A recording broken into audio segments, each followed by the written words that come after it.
Now we will learn about the pelvic inlet. The pelvic inlet is the brim of the true pelvis. It is an oblique plane like this, obliquely situated.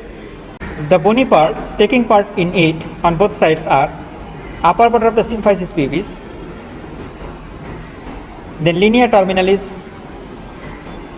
sacroiliac joint, ala of the sacrum, and sacral promontory. The pelvic inlet is heart-shaped in male, but in female it is transversely oval. The diameter of the inlet of the pelvis is particularly important in female because it is the area through where the fetal head enters the true pelvis during the labor. Now we will learn about the structures crossing the pelvic brim. Structures crossing pelvic brim are sympathetic chain, lumbosacral trunk, obturator nerves, ureters, ovarian vessels and round ligament of uterus in female, vas deferens in the male, internal iliac arteries, median sacral artery, superior rectal artery, iliolumbar branch of the internal iliac artery. In the examination, you will be asked a common question that tell the relation of the sacral promontory and ala. Then you have to tell that from medial and lateral, median sacral vessels, sympathetic trunk, lumbosacral trunk, iliolumbar artery and obturator nerve. Now we will learn about the pelvic cavity. Pelvic cavity lies between the inlet and outlet. It is continuous above with the abdominal cavity and closed below by pelvic diaphragm. The reproductive, urinary and alimentary tracts in both sexes perforate the pelvic floor. The cavity is carved in such a way that it is directed at first downwards and backwards. Here you can see that downwards and backwards, and then downwards and forwards, and then downwards and forwards. Its anterior wall is shorter than its posterior wall. During normal delivery, the fetus passes through the pelvic cavity, so the assessment of the size of the cavity before delivery is very important. Now the pelvic outlet. Okay, the pelvic outlet is diamond shaped. It is wider in female. Its anterior boundary is the lower margin of the symphysis pubis, and anterolaterally is bounded by the conjoint istiopubic rami, posterolaterally by the sacrotuberous ligament, and most posteriorly is the tip of the coccyx. Now we will learn about the points that differ the male pelvis from the female. So let's learn about the sex differences in pelvis. The istiopubic rami, this one, are everted in male but not in female. Why it is everted in male? Due to the attachment of strong crus penis and well developed istiocavernous muscle in male. Here we are looking that it is everted for the attachment of the crus penis, but here it not seems so everted. Okay, istiopubic ramus. Now another one, the cavity of acetabulum is larger in male. It is the cavity of the acetabulum, and I am showing you the another cavity of acetabulum. Here the cavity of acetabulum, it is larger. We will measure it, this width, okay, here, and this cavity of acetabulum is smaller. The previous one is up to this portion, but here this is smaller. The body of the first sacral vertebra, it is wider than the ala of the sacrum in case of male, but in female the body of the first sacral vertebra is equal to the ala of the sacrum. Let's see one.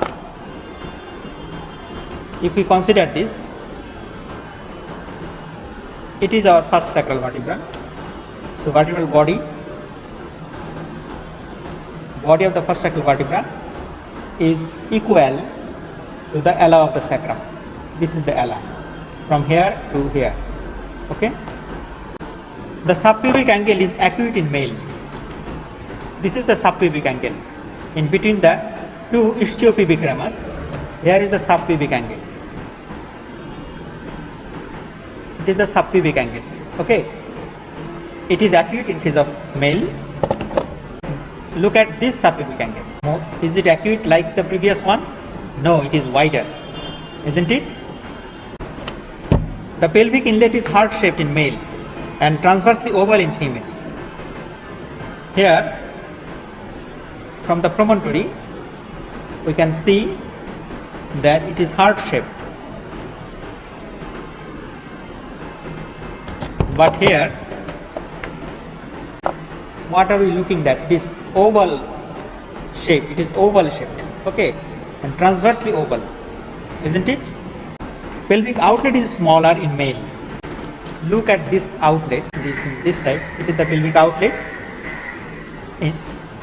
And again, look at this one. Which one is wider? This one is wider, isn't it? The pelvic cavity is shorter and more conical in case of male, but it is wider and roomy in case of female. And the different diameters of the pelvis are smaller in male compared to the female. Now we'll learn about the types of the pelvis. At first, the gynecoid pelvis.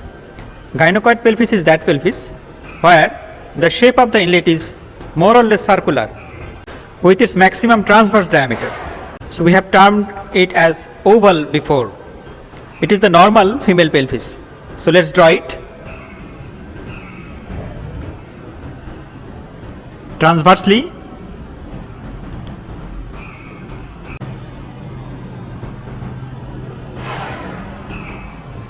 it is wider. Okay, it is the normal female pelvis, gynecoid type.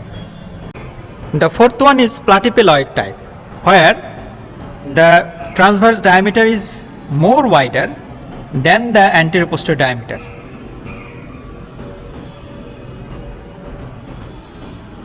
Okay, it is the platypeloid type of pelvis. Another name of it is flat pelvis.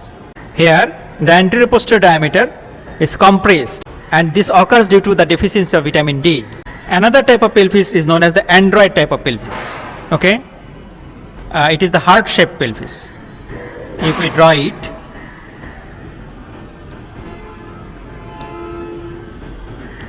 then it will be like this. It is the android type of pelvis, the heart-shaped pelvis. Usually we found this type of pelvis in male. Okay, and how will you remember that this is heart-shaped android? We use Android mobile phone, and this is as it were our heart nowadays. Okay, so Android type of pelvis is heart-shaped pelvis. And there is another type of pelvis where anterior posterior diameter is more than the transverse one. And if we draw the pelvis inlet in this manner, it will be a anthropoid type of pelvis. Okay, here the anterior posterior diameter is more than the transverse diameter. Okay, so we have found four type of pelvis. One is gynecoid pelvis. It is more or less circular with the maximum transverse diameter.